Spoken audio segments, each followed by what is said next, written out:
Hello, I'm Dawn, owner of Hungry Heart Quests. Thank you all for tuning in today. I'm so excited to introduce my longtime friend and wild adventurer, Kristin Smith. Kristin is an author, an adventurer, and an expert in outdoor recreation, geology, and irregular warfare. So tell us a little bit about your background. Yeah, so I grew up going outside. Our family trips were camping trips or skiing trips or biking trips. That was what you did for fun. And I really liked all of it. And probably in like middle school and high school, I started being more aware that that was a thing you could do as a job and started looking more into mountain guiding and things like that. And by high school, I decided I really wanted to be a mountain guide.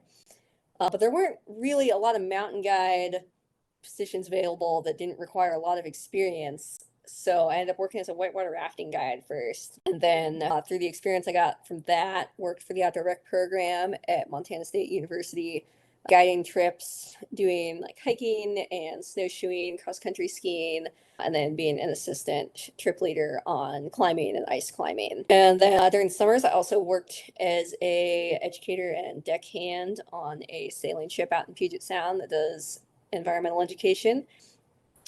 And then I've worked a little bit as a guide out here in Colorado. And I'm also working on being a trip leader for the Colorado Mountain Club. Next, Kristin is going to share with us some of her experience of how outdoor experience has influenced her writing style as an author and writing our stories, telling our stories, and how to rewrite them. I didn't really plan to be a writer as a career just because it's really hard to do and there aren't that many full-time writing positions, and freelancing can be pretty terrible and very, very kind of spotty employment wise. I published some freelance work a little bit in local magazines in late middle school and early high school.